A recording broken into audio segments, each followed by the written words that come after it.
in that context, I didn't know what a normal platoon was. So I kind of thought all platoons were like Charlie Platoon, a task and a bruiser, and I've come to realize later on that we were maybe a little more aggressive than the average task unit. But I loved it. I mean, I was finally in the situation that I wanted to do, that I felt. So that story really made me laugh a little bit because my first martial arts class was full of military men, still, rangers on active deployment duties. And it was basically full of a bunch of cowboys, because even my trainer trained SEALs in martial arts techniques. So it was almost like Bodhi and the crew from Point Break, and super aggressive. And I remember when I left, because I moved cities and went to another martial arts class and continued to train techniques just as aggressively, almost everyone in that class hated me because they thought I was trying to murder them. And that's how they yelped and screamed when I would do techniques on them. Like, I literally was murdering them. Like, if you had just sat outside the class and listened to the noises, you would have thought the partners I trained with, I was literally murdering them. But I didn't understand what was going on in that class, because I was like, how can you guys train so softly? Because how can you have any confidence that these techniques will actually work out in the street if you need them, if this is how you train? And I didn't get it. And so I left that class because I didn't feel like I would be able to keep my techniques sharp, because the three principles we always employed were efficacy, efficiency, no wasted motion. So a lot of times we were trained, if we were fighting multiple people, eye gouges, strikes the throat, strikes the temples, strike the knees, anything that will disable someone with one strike, and move on. And so it was all about that, and lethality. Lethality, everything was done to the death with every technique we learned. So I remember one time I was training technique, not sparring, because sparring you accidentally might hit someone, hurt them. But of course, we're never intending to put someone out of commission for a while, because then that person can't train. It's just counterproductive. But I was training with this guy that looked like Francis Ngannou, and being probably 40% more muscular than myself, weighed 40% more. And we're doing a kick out technique to the back of the ankle, along with a clothesline on the upper body to take someone down. And when he did the kick out, he would hit me so hard that I thought he was gonna rupture my Achilles tendon. But we had a unspoken motto in class that we never really would say anything. We suffer in silence, but we'd always switch, right? We switch the techniques when the giver becomes the receiver of the technique. And when that happened, we would let that person know by physical behavior rather than words. So when it was my turn, I went ham on him, and he was just like, and of course I'm going to mess up the accent because he had like the West African accent, a really deep voice. He was like, John. He was like, you are going to rupture my Achilles tendon if you keep doing it that hard. He's like, John, ease up. So I was thinking, come on, you Francis Ngannou looking MFer, you're doing it equally as hard to me. And I'm like, 60% your muscularity and weight.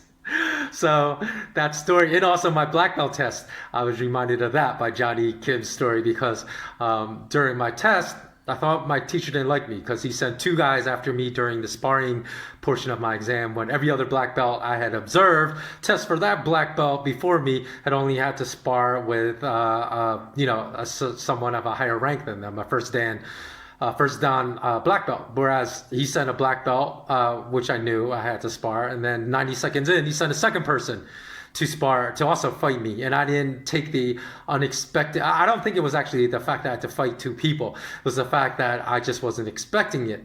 And so I didn't handle it well, which the lower ranking belt, and I can't remember if it was a purple or brown belt that was sent in as a second person. But anyways, he wasn't able to take advantage of the 2-on-1, but the higher ranking black belt was. So he went, to town on me. I didn't defend myself adequately on that 2-on-1 against a black belt, and I failed. And I deserve to fail, because, you can't expect everything in life to go exactly how you expect it. There's going to be unexpected obstacles, and I didn't handle it well.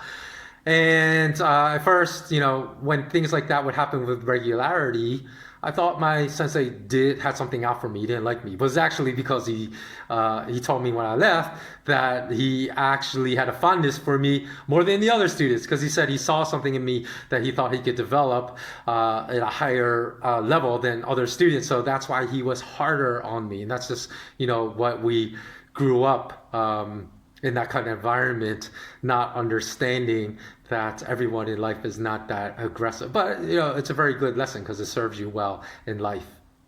I've always heard that, and I believe it. If you weren't getting rattled, if you weren't being made fun of, then people didn't like you. Yeah. And that's just the culture. I think it's hard for people outside of that community to understand why we were so hard on each other and why it was born out of love. It really is. It's a lot of those actions and just the way we conducted ourselves. And I mean, some of the people, closest friends, we were just, just dog on each other all the time to this day. Yeah, it's a I guess weird environment to grow up in, because I'm like you. Like, I joined the Navy when I was 18, and you just go into this environment, and it's just like you're saying. When I got into that environment, I was like, this is so awesome. This is the coolest thing ever. This is the people I want to be around with.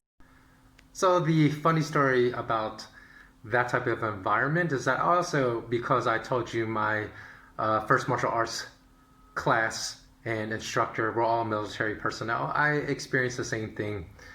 As far as, if nobody made fun of you, if nobody bagged on you, then they didn't really like you at all. And I told you the story of how my black belt test was a lot harder than most. And I thought that was because my instructor didn't like me, although I discovered later it's because he actually liked me more. And I carried that mentality over at times, probably in places it didn't belong, because I remember with an ex-girlfriend of mine that was really sarcastic in that way and teased her a lot. She never mentioned to me that it bothered her until one day, right? And then she said that she kind of broke down a little and said how much it really hurt her. And like Johnny Kim, I didn't understand that at first. I was like, this is just a way of showing how endearing you are to us. That if we didn't do this, that means I don't love you at all. So the more I do it, means the more affection I have for you. But I didn't understand, if you're not subjected to that type of kind of skin thickening environment, all the time, 24/7. I guess it wasn't 24/7 for me, because I would go to work and then go train, but for several hours every single day. That's the type of environment I was in.